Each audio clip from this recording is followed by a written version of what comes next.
بسم الله الرحمن الرحيم الحمد لله حمدا كثيرا طيبا مباركا فيه كما يحب ربنا ويرضاه. أشهد أن لا إله إلا الله وحده لا شريك له وأشهد أن محمدا عبده ورسوله الناصح الأمين. اللهم صل على نبينا محمد وعلى آله وصحبه أجمعين ومن تمسك بسنته إلى يوم الدين. ثم أما بعد. Alhamdulillah, after having taken the introduction that we had taken earlier, we want to move on to a very important topic that contains therein many subtopics or related topics. We have mentioned that the meaning of Siyam lughatan, it means al-imsak, to withhold or to refrain. And we have mentioned that istilahan or shar'an, legislatively, it means هو الإمساك بنية على المفطرات الحسية والمعنوية من طلوع الفجر الثاني إلى غروب الشمس. That it means to withhold with a niyyah, to withhold intentionally from those things which will break the fast, al-mufattirat, those things which will break and nullify one's fast. Those things that will break the fast, they will either be al-hissiyya or al-ma'nawiyya. Al-hissiyya, these are things that are tangible things, for example, eating, drinking, and intercourse. Wal-ma'nawiyya, these are intangible things that will reduce the reward of the fast and possibly make it of such in which a person gets no reward from it. And these are things like ghiba and namima, looking at the haram, listening to the haram, committing the haram, speaking with foul speech, so on and so forth. Now, so that brings us to a very important hadith, because as we know from the sunnah of the Prophet ﷺ is that he used to fast much in the month of Sha'ban. So it's important that we look at a very important issue and those sub-issues or related issues that refer to it. The great Imam Al-Hafidh ibn Hajar rahimahullah ta'ala, he mentions inside of Bulugh al-Maram, inside of the book of As-Siyam, Kitab As-Siyam, the book of fasting, he mentions therein a hadith عن أبي هريرة رضي الله تعالى عنه قال رسول الله صلى الله عليه وسلم لا تقدموا رمضان بصوم يوم ولا يومين إلا رجل كان يصوم صوما فليصم. حديث متفق عليه, where Abu Hurairah radiyallahu ta'ala anhu, he narrates that the Messenger of Allah sallallahu alayhi wasallam, he said, do not precede Ramadan with fasting a day or two before it. Do not precede Ramadan by fasting a day or two before it, except for the one or except for the man who used to fast the fast, so then he may fast it. And this hadith is muttafaqun alayh, hadith that has been agreed upon by Al-Bukhari and Muslim. وقال العلامة المحدث الإمام إمام محمد ناصر الدين الألباني رحمه الله تعالى, he says, في هذا الحديث نهي صريح عن تقدم بين يد رمضان بصوم يوم أو أكثر من يوم. He said inside this hadith there comes an explicit prohibition on preceding Ramadan with fasting a day or more than a day right before Ramadan, وهذا من باب المخالطة على مفروض الصيام ذلك هو شهر رمضان. He said, and this is from the standpoint of not mixing with the obligatory fast. This is from the standpoint of not mixing with the obligatory fast, and this is the fast of Ramadan. He said, and that is the month of Ramadan. The month of Ramadan. The Shaykh, he says, فَلَا يَجُوزُ لِلْمُسْلِمِ أن يزيد على رمضان سواء في التقديم نعم أو في التقدم أو في التأخير. He said it is not permissible for a person to proceed the fasting of Ramadan, whether it is by bringing something forward or by bringing something in front of it, نعم, or whether it is by bringing something at the end of it, يومين أو يومين, a day or 2 days. نعم. So we start to see some of the wisdom from this particular hadith, and the Shaykh is going to further explain and point out the wisdom and that which we benefit from this particular hadith. The Shaykh, he says, وَهَذَا الْحَدِيث فِي الْوَاقِعِ وَإِنْ كَانَ جَاءَ خَاصًا فِي النَّهِي عَنِ التَّقَدُّمِ وعن وصل أيام من شهر شعبان بشهر رمضان ففيه تلميح قوي إلا أنه, I want you to write this down, لا يجوز زيادة عن العبادة المفروضة. The Shaykh, he says, is that we see from this particular hadith and what it describes from that which is actually taking place, even though specifically is speaking about or is specifically mentioning a prohibition as relates to the month of Ramadan and about mixing the months or mixing the days of Sha'ban with the days of Ramadan with regards to fasting. The Shaykh, he extracts a very important ruling from this particular hadith and this prohibition, which is, he says, وَفِيهِ, in it there is a very strong indication that it is not permissible to increase upon any obligatory act of worship. That it is not obligatory. We understand from this hadith that it is not obligatory to increase upon any obligatory act of worship. The Shaykh, he says, هذا حكم صريح في النهي عن أن يتقدم الرجل بصوم يوم أو يومين بين يد رمضان.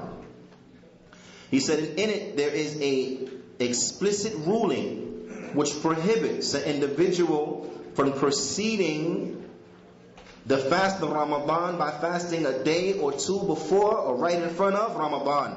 وَيَدْخُلُ فِي هَذَا بِلَا شَكٍّ صَوْمُ يَوْمُ الشَّكِّ. He said, and what enters into this without doubt is fasting the day of doubt. What enters into this without doubt is the fast of the day of doubt.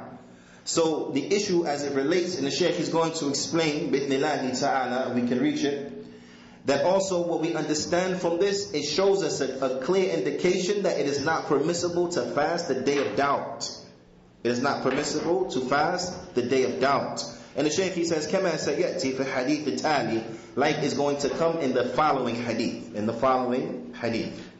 The Shaykh, he says, فهذا النهي عن تقدم رمضان بصوم يوم أو يومين يؤكد وجوب المحافظة على العبادة. He said, and this prohibition of prohibiting proceeding Ramadan by fasting a day or 2 before it, it affirms the prohibition, it affirms the obligatory, on how it is obligatory and it is wajib to safeguard the ibadah. How it is obligatory and it is wajib for an individual to safeguard his ibadah. كما شرعت بدون زيادة أو نقص, that a person has to safeguard his obligatory acts of worship exactly the way that they have been legislated, without any increase or decrease. Now, and this issue is of extreme importance.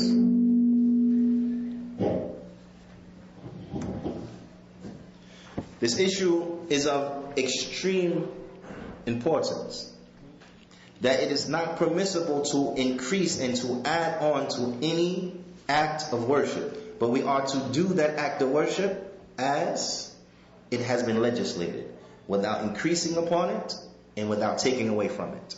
Now, and when we see all of the connected things are connected to this ruling, we start to appreciate the understanding and the knowledge and the depth of precision and understanding of the ulama. And we see how we need the ulama. And we have to refer back to the ulama. Because the ulama, they are warathatul anbiya. They are those who inherit from the prophets, the ulama. So our connection should be for the ulama, longing for the ulama. Nah? And it's important that we understand this and that we put everyone in their proper place. That we put everyone in their proper place. So when I say that, I'm talking about myself first and foremost. Now, is that we are just bridges. We are just bridges linking you to the ulama. That's it. Because what we are looking for ourselves, what we should be looking for, is to connect to the ulama. Right? It's to connect to the ulama. So we can be an aid and a benefit and assistance in helping our brothers and connecting to the ulama, then that's where it's at. Anyone who thinks that it stops at the likes of myself or those who are slightly better than me and so on and so forth, then you are sadly mistaken. You are one who is very foolish. We have to connect ourselves to the ulama, understand and remember who you're looking at. Now, ala kulli hal. The Shaykh, he goes on and he says, الذي فرضه الله عز وجل على عباده المؤمنين إنما هو صوم شهر رمضان.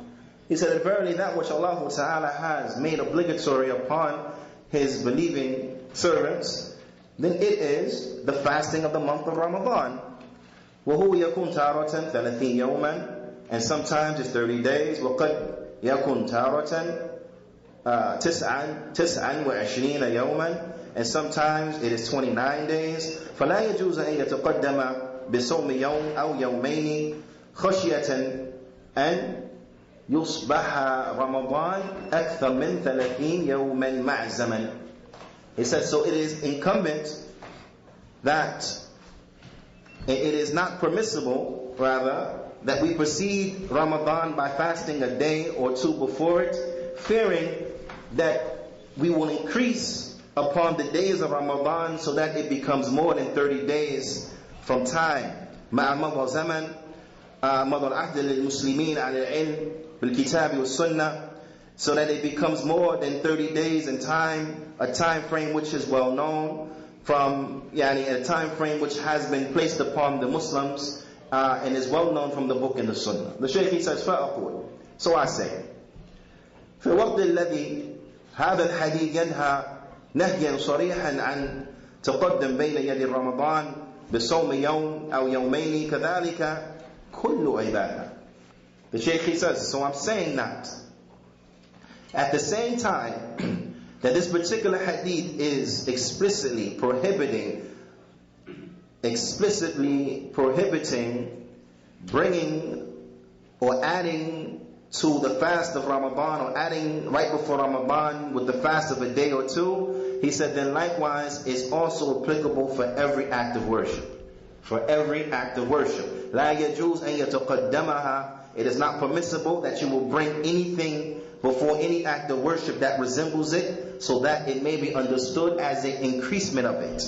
Now, and the Shaykh is going to bring a very good example. He says, كما أنه لا يجوز أن يصل بها ما ليس منها من العبادات. He said, just like it is not permissible to connect to it that which is not from it, from other acts of worship, والطاعات الأخرى, and other actions of obedience. فلا بد من الفصل الذي يحقق الاستقلال هذا الصوم الفرض وهو فرض رمضان. نعم. فلا تتقدم شيء بين يديه.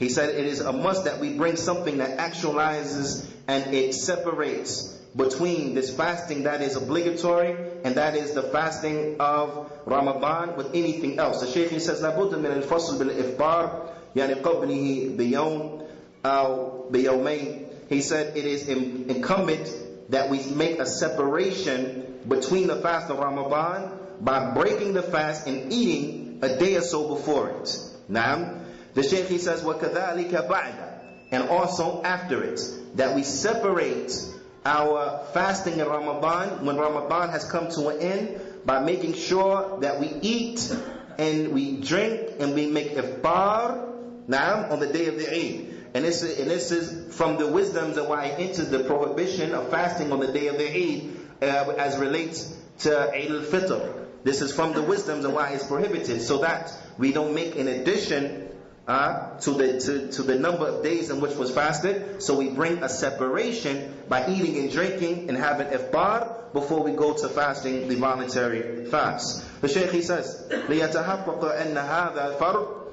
وَهُوَ فَرْضُ رَمَضَانِ فَقَدْ.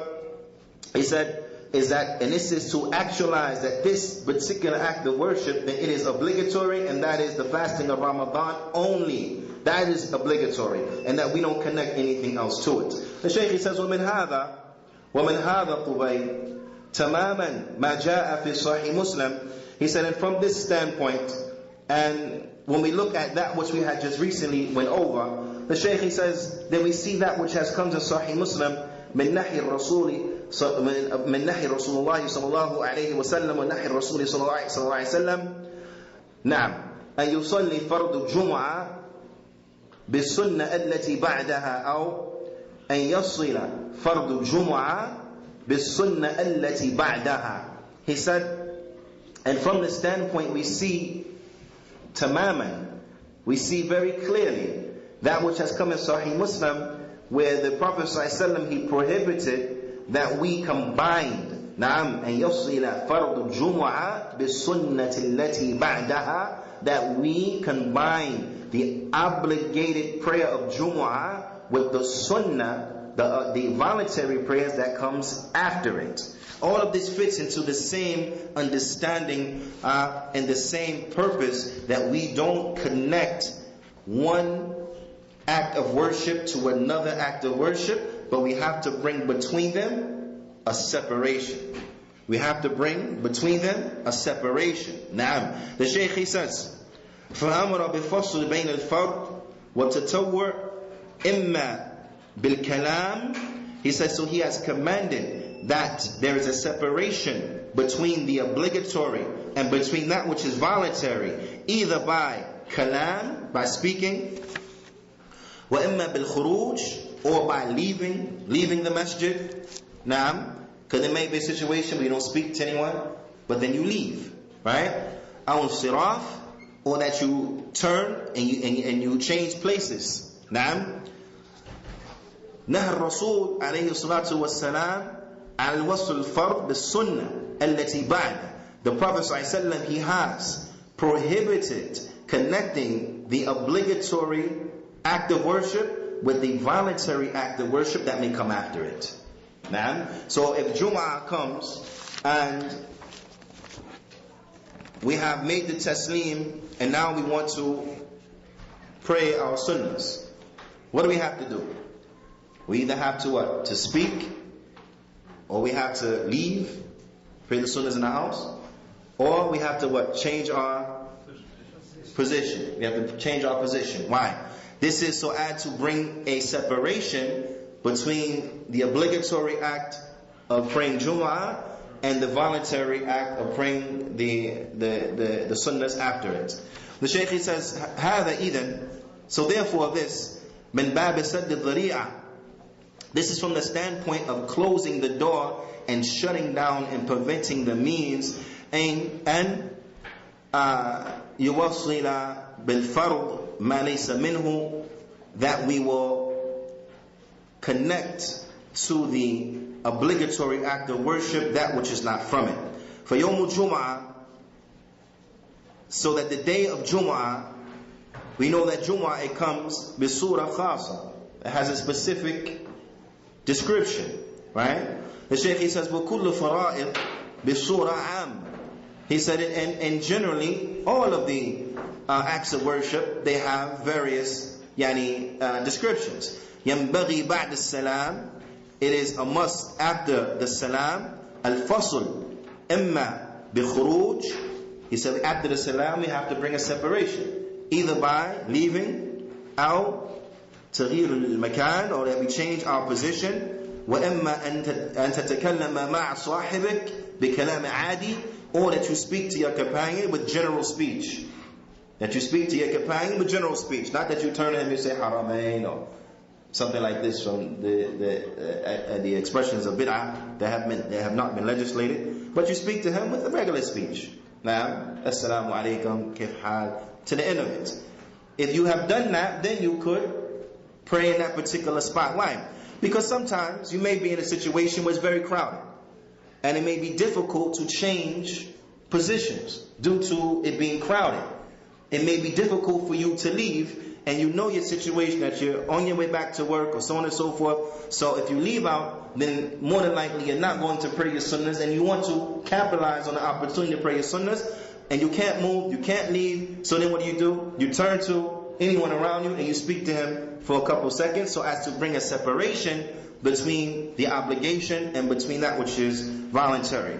The Shaykh, he says, and all of this, tahqiqan al-fasl, is so to actualize a separation. Naam. And the Shaykh, he said, ilman, and this is knowing, أن الأمر كما قال عليه الصلاة والسلام تحريمها التكبير وتحليلها التسليم. He said, all of this is knowing, as the Prophet ﷺ, he said that which enters you into the salah and makes the things outside the salah haram is the takbir. And the thing which will free you, right?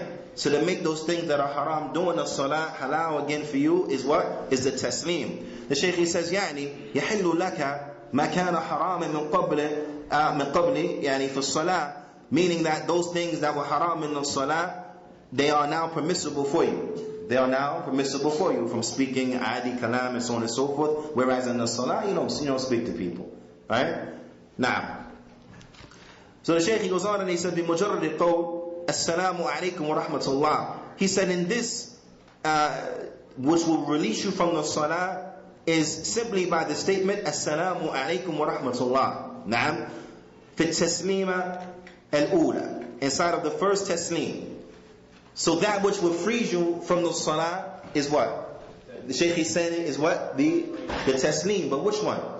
The first taslim. The first taslim ends the salah. That's what the Shaykh is saying here. That the first taslim, it ends the salah. That's it. Now the salah is over. Right. So the Shaykh, rahimahullah ta'ala, he goes on and he says, وَلَكِنْ, however, مِنْ بَابِ التَّأْكِيدِ لَهَا أو لهذا الفصل بأكثر من سلام. He said, but from the standpoint of making sure that there is a separation, then we have been commanded with what? With more than one salam. So we don't only salam to our right, but then after we what? We salam to our left. Even though the salam to the right finishes the prayer, but the salam to the left reinforces that separation between what you do after the prayer. So it reinforces the separation. So you see how much the Sharia puts an emphasis on not increasing to the actions of worship, not increasing to the obligatory acts. And the Shaykh, he's going somewhere with this, so it's very important. He's going somewhere with this to show you that this is a tremendously dangerous issue that a lot of people fall into, right, from another standpoint. But the Shaykh is building a foundation here, showing you how the Sharia, it enforces and it reinforces and it encourages and re-encourages separation between an obligatory act of worship and a voluntary act of worship. Now, the Shaykh goes on and he says, وَمِنْ بَابْ سَدِّ الذَّرِيعَةِ, and from the standpoint of closing down and shutting off all of the means, is that, or all the means to connecting and adding upon an obligatory act of worship. وهي فريضة الصلاة.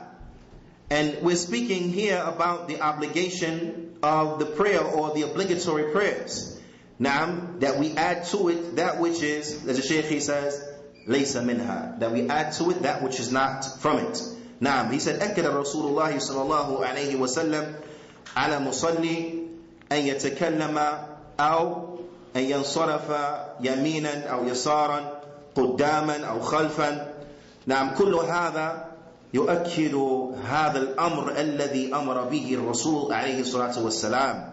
He said, so that the Prophet ﷺ, he made it even more so, because now remember, the first salam exits you from the salah, right?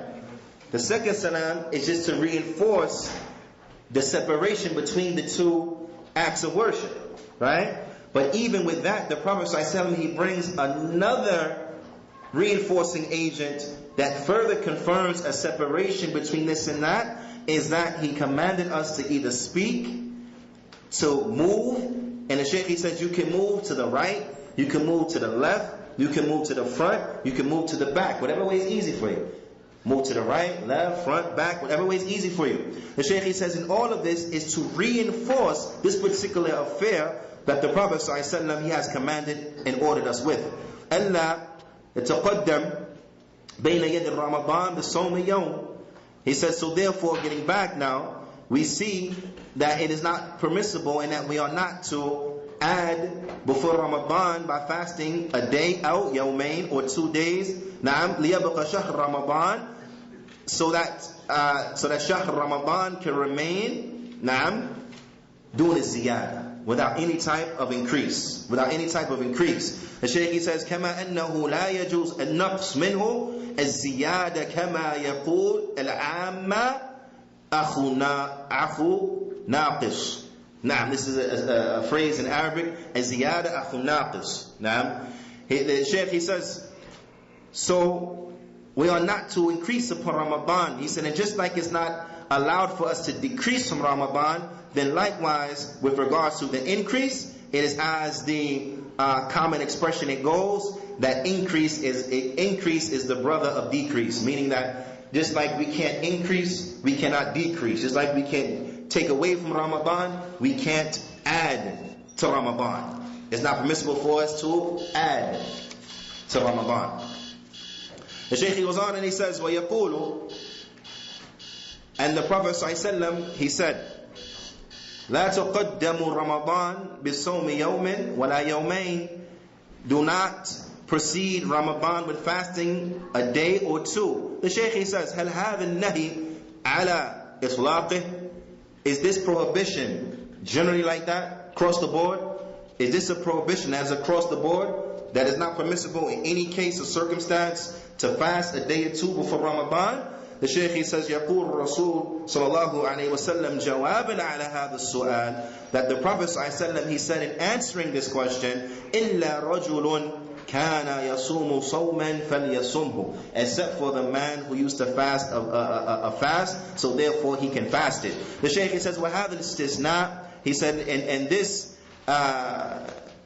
exception, نعم, يوضح أن النهي السابق إنما هو خاص بمن يتعمد التقدم بين يد رمضان بصوم يوم يومين. He said that this prohibition, it becomes clear to us that the previous prohibition, it is only for the one who intends, he intentionally intends to fast between or before Ramadan by a day or 2. He intends to fast a day or 2 right before Ramadan for the sole purpose or the sole intention of fasting a day or 2 before Ramadan. The Shaykh says, وَأَمَّا إِنسَانٌ أُخْرى, or آخر, he said, but as far as another person, لَهُ نِظَامِ الصِّيَامِ, he has a nizam, he has a way, he has a system. Naam, jazakallah khair. He has a system of fasting. Mathalan, he said, for example, naam, he says, for example, and يكون مع عادته إتباع السنة المعروفة. He said, meaning, for example, it is from his habit that he establishes and he follows the well-known sunnah. أن يصوم من كل أسبوع يوم الاثنين ويوم الخميس, is that every week he fasts يوم الاثنين نعم, which is Monday, ويوم الخميس, which is Thursday. If a man is fasting, it's his habit, every Monday and Thursday he's fasting. نعم. And the like, the Shaykh he says, فاتفق أن جاء يوم الخميس وكان ذلك قبل رمضان بيوم. He says, so therefore it happens to come upon him and agrees that the day of Thursday, يوم الخميس, نعم, it comes a day before Ramadan. But he used to fasting every Monday and every Thursday, right? But Ramadan, that particular year, happens to start that Yawm al-Jumu'ah, right? Then is it okay for this man to fast? Yes, it's fine for him to fast. And the Shaykh he says, فهذا يدخل في هذا النهي إذا تقدم رمضان بصوم يوم أو يومين. نعم, he says فهل يدخل في هذا النهي إذا تقدم رمضان بصوم يوم أو يومين. He says, so is he entering into this prohibition by fasting before Ramadan a day or 2 days? Does he enter into the prohibition? No. The Shaykh he says, al-jawab la. Due to the statement of the Prophet ﷺ, إِلَّا رَجُلٌ كَانَ يَصُومُ صَوْمًا فَلْيَصُمْهُ, except for a man who used to fast a fast, so then it is okay for him to fast it. وَهَذَا الَّذِي أَعْتَادْ هَذَا صِيَامْ الْمَشْرُوعِ, and this is for the one who was accustomed to fasting, this obligatory and legislated fast. نعم له أن يتقدم رمضان بمثل هذا الصيام لأنه لا يتقصد هذا التقدم. It says it's okay for him to proceed the fasting of Ramadan with this fast because he did not intend to fast this particular day, or he did not intend to fast just for the sake of fasting right before Ramadan, but he was keeping in habit with his routine of fasting. The Shaykh he says, وَكَانَ الْمَقْصُودُ مُبَاشَرًا بِهَذَا النَّهِي هُوَ الصِّيَامُ يَوْمُ الشَّكِّ. He said, and also what enters directly into this prohibition is fasting the day of doubt. الَّذِي سَيَأْتِي الْحَدِيثِ الْخَاصَ فِيهِ, that which a hadith will come specifically dealing with it. But this hadith here is also a proof and evidence that it's not permissible to fast the day of doubt. The Shaykh he says, لِأَنَّ الَّذِي يَصُومُ يَوْمُ الشَّكِّ, because the one who he fasts on the day of doubt, يَصُومُ يَوْمِ الَّذِي هُوَ بَيْنَ يَدِ رَمَضَانِ, he'll be fasting a day that's right before Ramadan. So this hadith also is a proof showing the prohibition of fasting the day of doubt. The Shaykh he says, وَلَمْ يَثْبُتْ بَعْدَ أَنْ هَذَا يَوْمُ يوم الشك هو من Ramadan. He says, and this day of doubt, it is not confirmed that this is actually from Ramadan. It's not confirmed. So now the Shaykh he gets into another issue. He says, فَلْيَصُمْهُ احْتِيَاطًا. So people, they say fast it just to be safe, just for safe measure, fast it. Now, and this brings us into the issue of safe measure. We see this hadith is tremendous, has many benefits, many fawaid in this particular hadith. From that is this concept of exception, or because of, just from precaution, from out of precaution. Just to be safe, rather be safe than sorry, as they say. So they say from this standpoint, then we'll fast the day of doubt, because it's a day of doubt. Maybe it's Ramadan, maybe it's not Ramadan, but therefore to be precautious, we'll just fast it anyway, just for safe measure. Naam. The Shaykh he says, وَفَتَحَ بَابَ الْإِحْتِيَاطِ فِي الدِّينِ. He said, then they will open up the door of doing things for safe measure inside the religion. And the Shaykh he says, وَهُوَ فَتْحُ لِلْبَابِ كَبِيرٌ. And this will open up a tremendous door in the religion. A tremendous door for what? مِنْ زِيَادَ فِي الدِّينِ. To add on to the deen. To bring additions to the deen. You understand?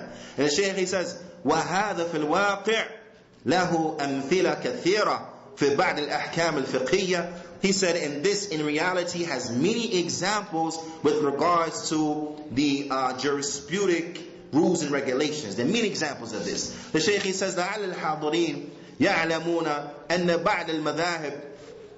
He said, perhaps some of those who are listening, some of those who are present, they know that some of the madhahib, نعم, توجب على من صلى يوم الجمعة أن يصليها بعد الفراغ منها ظهرا. He says some of the madhahib, right, they make it obligatory upon the one who prays Jum'ah that after he finishes praying Jum'ah, that he pray Dhuhr. After you pray Jum'ah, you have to pray Dhuhr. And listen why they say. They say, وَبَعْدَ مَذَاهِبْ تُوجَبُ هَذا. He says some of the madhahib, they make this obligatory upon their followers and practitioners. وَلَكِنْ الْمَذَاهِبِ الْأُخْرَى لَا تُوجَبُ. He said, but you find other madhahib, they don't make this binding. Min bab, from the standpoint yani, that the first madhab, they make it binding. The Shaykh says, وَهُوَ أَنَّ الصَّلَاةِ. The first madhab, they say, because the salah, na'am, lam tasih. Maybe the salah, it wasn't right. فَتُصَلِّ هَذِهِ. So then you have to pray the other one. وَلَكِنْ هَذَا مَذْهَبِ الْآخَرِ يَقُولُ. This other one they say, إِنَّهُ هُنَاكَ. They bring the doubt, right?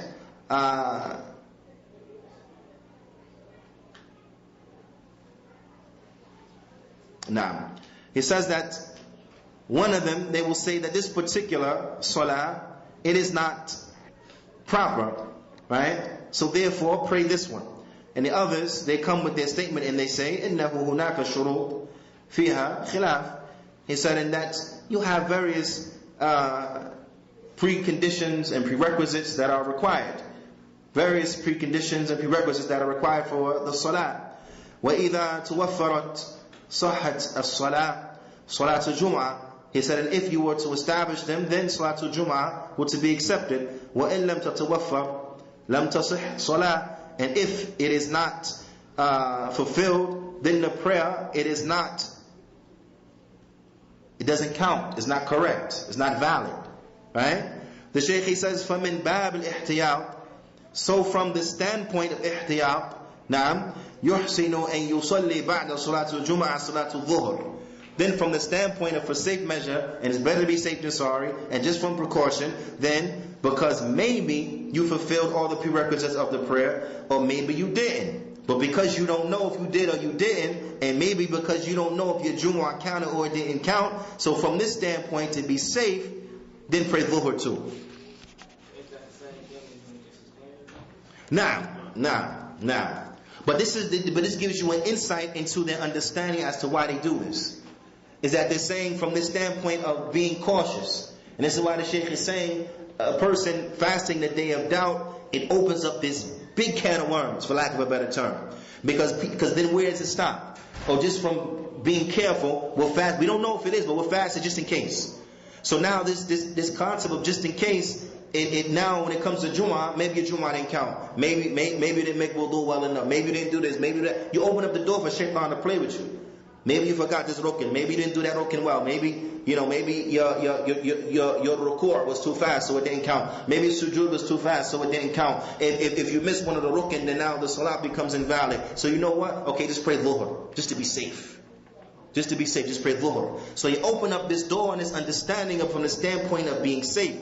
But this is one of those things that this particular hadith, it closes this door. It closes this door. But the closing of this door, as it comes and as extracted from this hadith, is something that most people will miss. Because how many of us have read this hadith, heard this hadith, perhaps even memorized this hadith, but never understood that this hadith also closes the door for the likes of this. Now, and this is why we need the ulama. This is why we need the ulama. The Shaykh says, وَهَذَا احْتِيَاطٌ. This type of precaution and so on and so forth, يؤدي بقائل إلى مخالفة ما هو معلوم من دين بالضرورة. He said, and that this standpoint or this concept of doing things for safe measure, it will open up the door for the person who speaks with it, that he will go against things that are well known from the deen بالضرورة.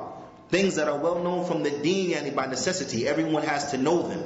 Now, like we said, it opens the door for shaitan to play with a person now. Now, when you find a person keep repeating stuff over and over, and therefore he will go in contradiction to those things that are well known from the deen. The Shaykh says, أَلَا هُوَ أَنَّ اللَّهَ عَزَّ وَجَلَّ. He says, is this not from the standpoint, or is it not the case that Allah Azza wa Jal إِنَّمَا فَرَضَ فِي كُلِّ يَوْمٍ وَاللَّيْلَ خَمْسَ صَلَوَاتٍ. He said, is it not the fact that Allah Azza wa Jalla, He has made obligatory in every day and night 5 prayers? 5, right? 5 prayers. He says, وَإِلَى مُخَالَفٍ النَّصُ الْآخَرِ, and also it would bring the person who says this to differing with another text. Because a person who will pray Dhuhr and Jumu'ah, then he had gone against that which is well known, that Allah has made 5 prayers obligatory. He's gone contrary to that. But also, he goes against another text. وَهُوَ قَوْلُ عَلَيْهِ الصَّلَاةُ وَالسَّلَامُ, and it is a statement of the Prophet ﷺ, that Shaykh al-Bani, he says it is Sahih Hasan, or Hasan Sahih, as it comes in Abu Dawood and other places, where the Prophet ﷺ, he said, لَا صَلَاةَ فِي يَوْمٍ مَرَّتَيْنِ. He said that there is no prayer in a day that's to be done twice. There's no one prayer in a day that's to be performed twice. Naam. The Shaykh, he says, وَنَحْنُ نَعْلَمْ أَنَّ الْمَفْرُودِ يَوْمُ الْجُمْعَةِ هُوَ صَلَاةُ الْجُمْعَةِ. We know that which is obligatory Yawm al-Jum'ah is what prayer? No, the prayer that's obligatory Yawm al-Jum'ah is Salatu Jum'ah. Naam. The Shaykh, he says, فَإِذَا كَانَ صَلَاةُ الْجُمْعَةِ لَا تَصِحْ Naam. فَصَلَاةُ الظُّهْرِ. And in the case where Salatul Jum'ah, it doesn't count. From the standpoint a person missed Jum'ah, he overslept, he was sick, something like this, and he wasn't able to make it to the masjid, he has some legislative excuse. Then what is he to do? Then he prayed Dhuhr. Right, so in the Sharia it comes what? Either this or either that. Not both. But if you can pray Jumu'ah, you pray Jumu'ah. For whatever reason, you're traveling, you're not in the area, whatever, this and that, so you're excused from praying Jumu'ah, then you pray Dhuhr. But you don't pray Dhuhr and Jumu'ah, you just pray one or the other. But the Shaykh, he says, وَأَمَّا يُصَلِّي مَرَّتَيْنِ. He said, but with regards to praying 2 times, مَرَّ بِنِيَّةِ Jumu'ah, one time you pray with the intention for Jumu'ah, وَمَرَّةً بِنِيَّةِ Dhuhr, and another time you pray with the niyyah and the intention of Dhuhr. So you pray Jumu'ah, then you get up and say, okay, well no, let me pray Dhuhr, and you turn around and you pray 4 rak'at Dhuhr. Now the Shaykh, he says, هذا خلاف هذا الحديث. This is going against this hadith. Because by doing that, you have done what? You have prayed that prayer that comes after Fajr, how many times? Twice.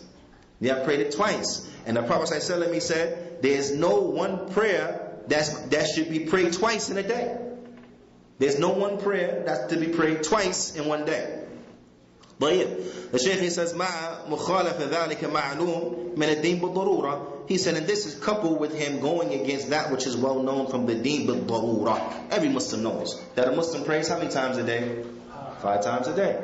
Now, in this country that we live in, it has reached a point where a lot of kuffar know that Muslims pray 5 times a day.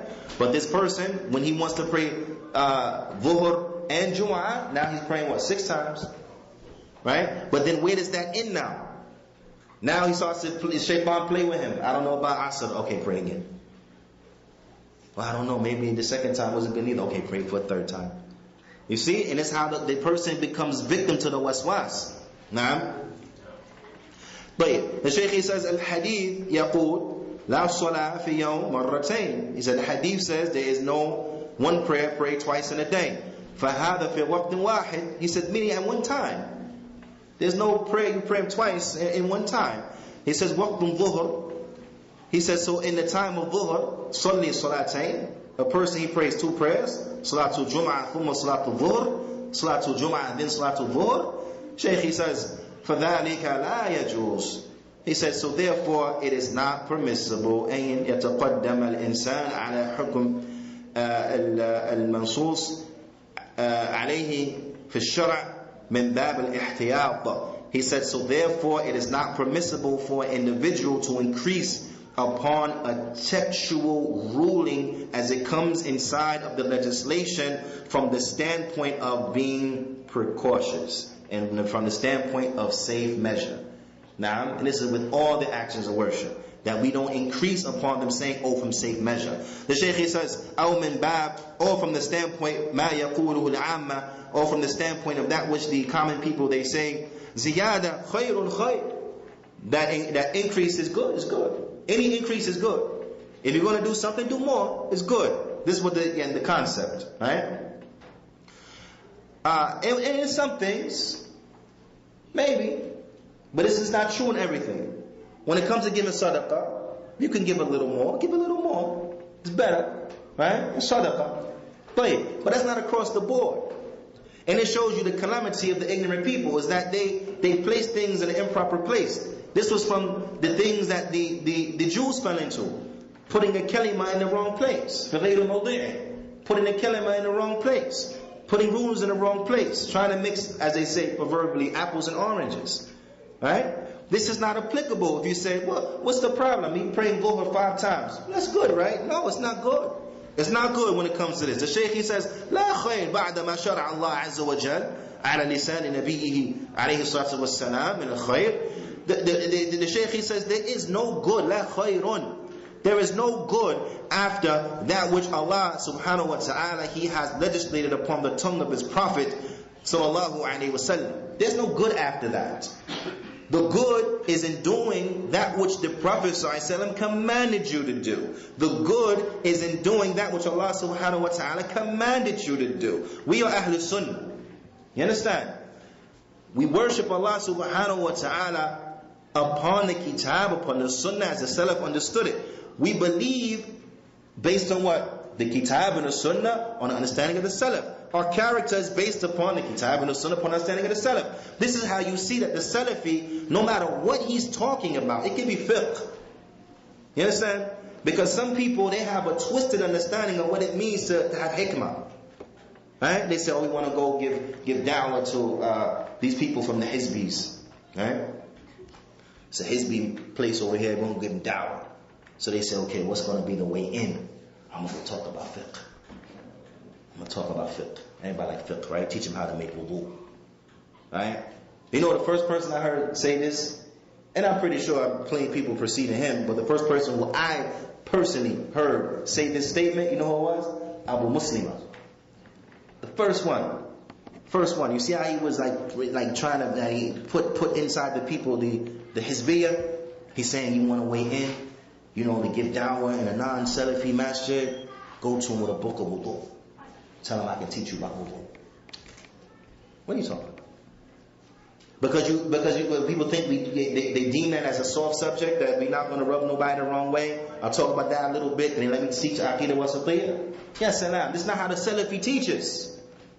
When the Salafi teaches, no matter what he's speaking about, you're always going to hear about Tawheed, you're going to hear about following the Sunnah, so on and so forth, because it all refers back to it. Even in this particular affair. Now, when it comes to good, adding upon good, what's good is what Allah legislated as being good. That's good. That's what's good. Now, what the Prophet ﷺ informed us is good. That's good. Not other than that. Adding on to that. That's good? No, adding on to that is what? Bid'ah. Now, what did the Prophet ﷺ, he said in the hadith of Aisha, that as it comes in Muslim, Man amila laysa alayhi amruna fahuwa raddun. Whoever does an action does not have on it our command is rejected. Okay, what did the Prophet ﷺ say in the hadith of Aisha that's been narrated by Bukhari and Muslim? Man ahdatha fi amrina hadha ma laysa minhu fahuwa raddun. Whoever introduces into this affair of ours that was not from it is rejected. So a person can't say, well, I made up something new. I'm thinking now, from safe measure, better be safe than sorry. If you have doubt about Dhuhr, just pray it again. It's good. No, it's bid'ah, rejected. Because when did the Prophet ﷺ ever pray Dhuhr twice from this particular standpoint? Bab is safe measure. When did the Prophet ﷺ ever tell those Sahaba from Bab is safe measure? Then, you know, pray your prayers multiple times. Pray Jumu'ah, then pray Dhuhr. Pray Asr. You'd have doubt, pray Asr. Pray Maghrib, you know, then pray Maghrib. Keep praying Maghrib to Isha. It's okay. Nah, it's bid'ah. So even when we're speaking about, even when we're talking about fiqh, right? How can you avoid mentioning the affairs of Tawheed? How? Allah Ta'ala is the one who legislates. Right? Allah has legislated that the acts of worship are as they have been legislated. So we can't come and add on to that. Right? And the mere fact that Allah subhanahu wa ta'ala is the legislator, then this is from what? This is from what? Tawheed. But following the sunnah of the Prophet ﷺ and praying and worshipping Allah subhanahu wa ta'ala as he has taught us, this is from the bab of what? Following the sunnah. So how can we even speak about the affairs of fiqh and we don't mention these things? How is that possible? How is it? Right? This is why we have to have distinction in our da'wah. We have to have distinction in our da'wah. We have to be clear. Have to be clear. Have to be clear upon clarity. There's no way that a Salafi should speak and not bring the clarity. Should not bring the clarity. If there's a deviant group that has to be spoken about because they go contrary to what is being mentioned, then you have to talk about that. Why? So that the people are upon clarity. Not that they're living their deen upon generalities. Our deen is not a deen of generalities. If you went to the kuffar and you say that monotheism is good, we have to be monotheistic, and so on and so forth, what Jew and Christian is going to debate with you if you bring it in that general sense? Tawheed is good. Monotheism is good. Worship Allah. You can even say worship Allah. Right? What Jew and Christian is going to disagree with you? You come and tell worship the creator of the heavens and the earth. Okay, yeah, that sounds good. Everybody agree with that, right? But is that Allah subhanahu wa ta'ala said in the Qur'an? Huh? What did he say? Worship Allah and what? وَلَا تُشْرِكُوا بِهِ شَيْئًا. Worship Allah and don't make shirk with Him. Makes it clear. Not just worship Allah. Don't make shirk. Don't make shirk. Don't worship Isa. Don't worship Uzair. Don't worship Mary. Don't worship Matthew, Mark, Luke, and whoever. No. Details. So you got to be careful when you find people come with generalities. This is not from the way of Ahlul Sunnah to come with generalities. Ahlul Sunnah brings detail. Because the Prophet ﷺ brought details. Allah subhanahu wa ta'ala in the Qur'an, He brings what? Details. How you want the Qur'an and the Sunnah and you leave off the detailed da'wah, you come with a general da'wah? It's like the ulama, they say they're from them, Shaykh Fawad al-Amri. He says that whoever doesn't warn, whatever da'i, Salafi, quote unquote, does not warn against the people of innovation. Right? Who does not warn against the people of innovation. He said that in reality, his da'wah is the same as the da'wah of the Khwani Muslimin. He said because he only intends to gather people. That's it. Only intends to gather people. Akhi, you got to be upon sunnah. You have to do good. Bid'ah is bad. And so on and so forth. How many times have you heard, unfortunately, because sometimes we get stuck in situations, right? You're traveling. You have to pray Jummah somewhere. Not traveling, but I mean, you're outside you're away from your masjid, Salafi masjid that you're praying, right? Because your work, your job, whatever. So you have to pray in this particular masjid, and the khatib is up there, Tablighi, Sufi, Yani Munharif, and he's up there talking about, oh, bid'ah is bad, وَشَرُّ مُورِ مُحْدَثَاتُهَا وَكُلَّ مُحْدَثَةٍ بِدْعَةٍ, to the end of it, and so on and so forth. And you're looking at him like, subhanAllah, you saying these words, and you're the first one these words are against. Right? They telling you the sunnah is good, brothers. You have to be upon the sunnah and this, that, and this, and sunnah to Nabi sallallahu sahaba, and this guy's muqtadi, ikhwani muqtadi, and he's saying words like this. You understand? Because it's not like they don't speak in these general terms. They speak in these general terms. But when you get down to the specifics now, you tell a tablighi, tayyib, who from the sahaba did what you do? You want to talk about Sahaba, you want to bring, Hayat Sahaba, the Sahaba so good, their life story, Nah, I'm good. But who from the Sahaba went out and gave da'wah 40 days, 3 days, 6 months? Who did that? Now you want to bring details, now what happened? Now it's different. Right? And this is important. So you got to understand that it is possible for a muqtadi to pull off that general da'wah. So don't be fooled just because you hear a person say sunnah. Bid'ah is bad. Right? Even some of the Khawarij, don't be fooled. They'll come to you and they say, no, we don't make khuruj on the hakam that's Muslim. That's haram. And this guy is straight Khariji. So don't be fooled. He say, oh no, this person agrees with Ahlul Sunnah. No, you got to get the whole picture. Because they'll say that, but then when it comes to a specific situation, like what happened in Egypt, for example, they say, no, that's okay. Well, how's that okay? I thought you just said you don't make khuruj on the hakam that's Muslim. Oh, because Hosni Mubarak, they don't fit that bill. They encourage people to go against the government in Saudi. Well, how do you encourage people to go against this? No, because they don't fit that bill. They're different. So then what are you talking about? So you can't get fooled because a person, he comes with some type of verbiage that sounds familiar. You can't be fooled. And this is why you can't give your ear to anybody. How many of us know the athar of Ibn Sirin? That verily this deen is what? Oh, I'm sorry. Verily this ilm is what? Deen. So what? So why should you take your deen from? Right? We know this. All of us know this, right? Where's the application? Anybody pop up anywhere, say they Salafi, and we start taking from them until otherwise. Right? How often is this calamity? Somebody pop up, no one knows from where, from who, from what, so on and so forth, and now we all want to take ilm from them.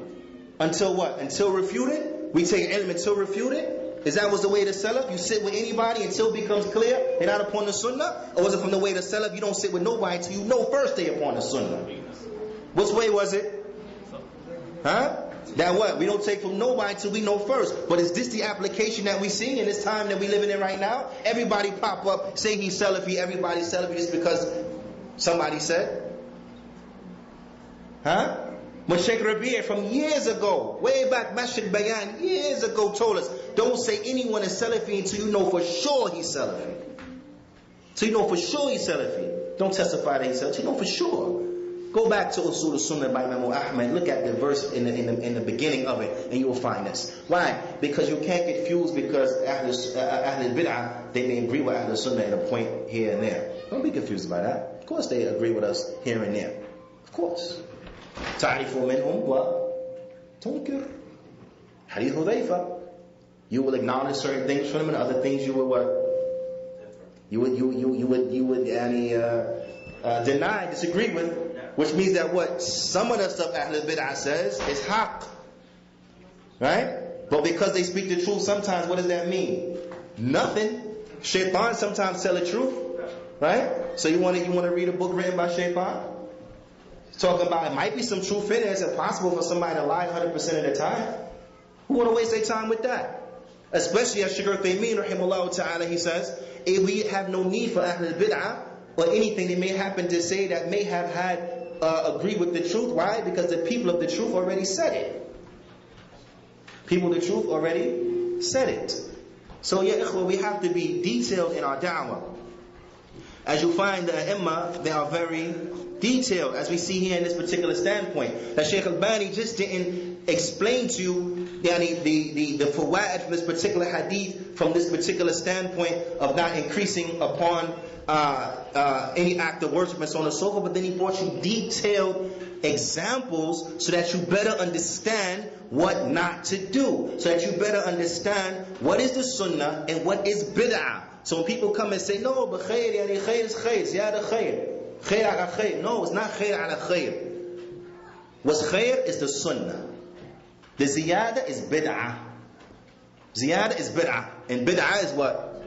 The worst of affairs. The worst of affairs. So you find the Shaykh, he took time to explain that, because this is how they bring clarity. They don't bring a general da'wah. Ala kullin, the Shaykh, he says, al-khulasa, he says, so in summary, this particular hadith, it prohibits the Muslim from preceding Ramadan by fasting a day or two before Ramadan, and it makes it clear la mani', that there's no problem for the one who was accustomed to fasting a fast, that he's allowed to fast a fast, that is a exception to the rule.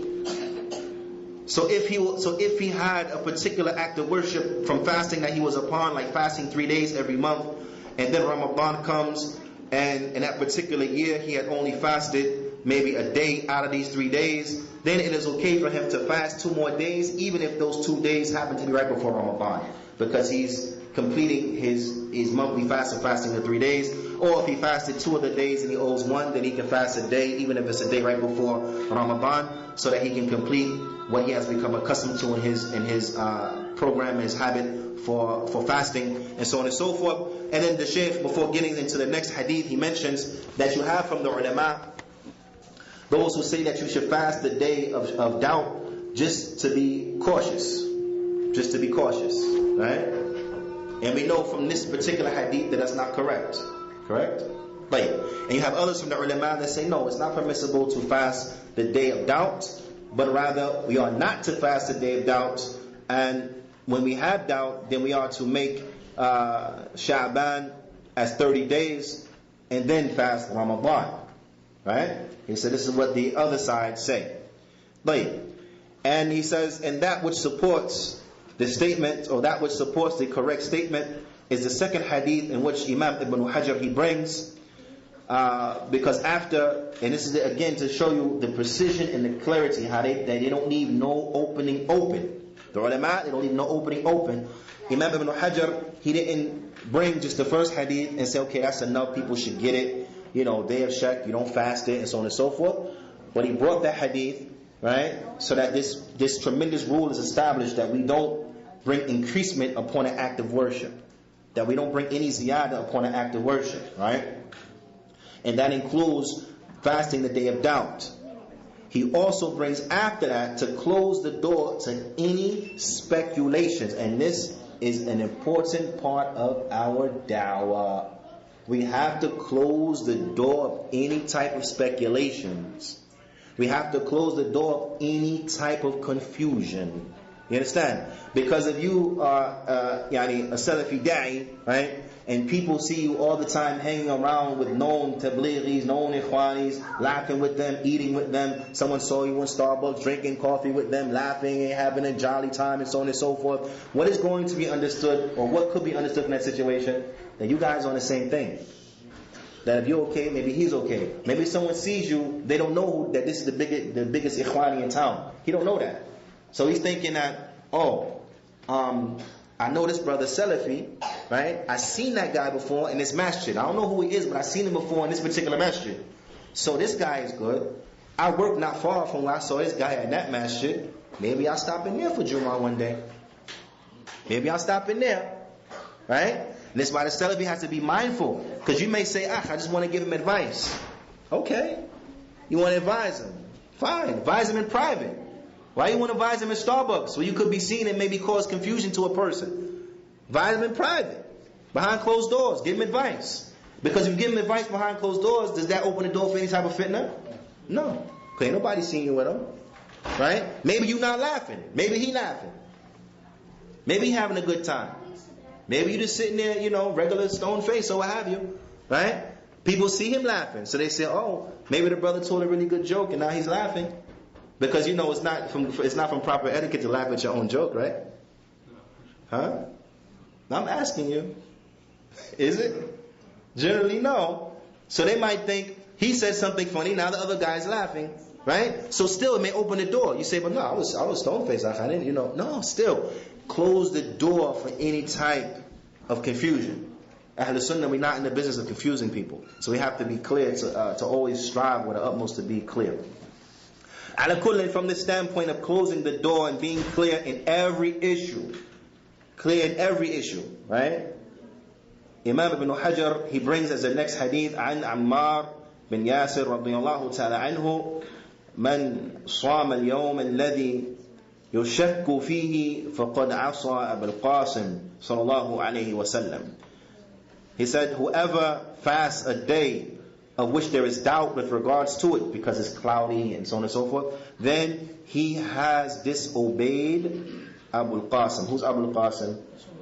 The Prophet sallallahu alaihi wasallam. This particular hadith has been collected by al-Bukhari ta'liqan, has been collected by Bukhari in a disconnected form, and it has been connected with a connected form by the five.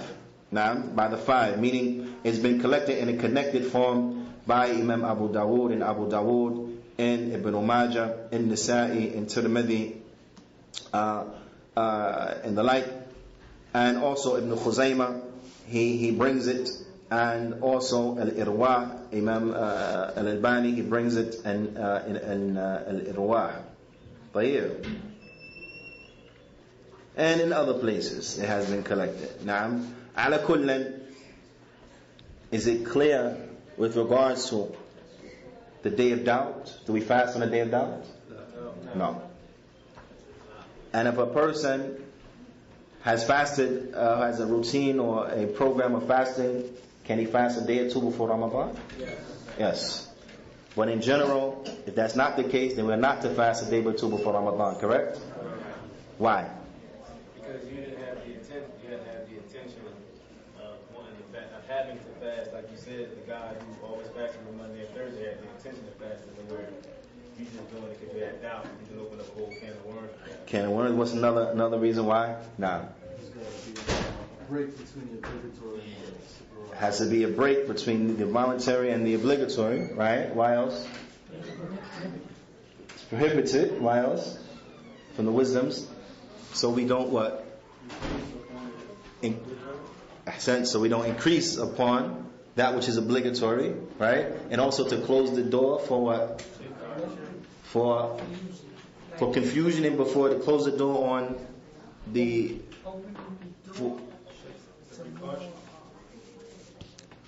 again. Open the door for speculation from the standpoint of what? As the brother said, precaution. Open the door from closing the door. I'm sorry, from precaution, right? So we don't open that door. We don't open that door of, well, maybe, and better be safe than sorry, and from precaution to safe measure. All of this closes the door, and these are from the benefits that are contained in this particular hadith. May Allah subhanahu wa ta'ala reward the Shaykh tremendously for pointing these things out, and grant him tremendous reward in the hereafter, and Jannah to Firdaus. Ameen. نسأل الله تعالى أن يوفقني وإياكم لما يحبه ويرضى وأن يجعلنا من الذين يستمعون قولا فيتبعون أحسنا وأن يجعلنا مباركا حيثما كنا وأن يجعلنا ممن إذا أعطي شكر وابتلي صبر وإذا أذنب استغفر فإن هؤلاء ثلاثة عنوان السعادة. هذا يا عباد، جزاكم الله خيرا. فنكتفي بهذا القدر، وصلى الله وسلم على نبينا محمد وعلى آله وصحبه أجمعين.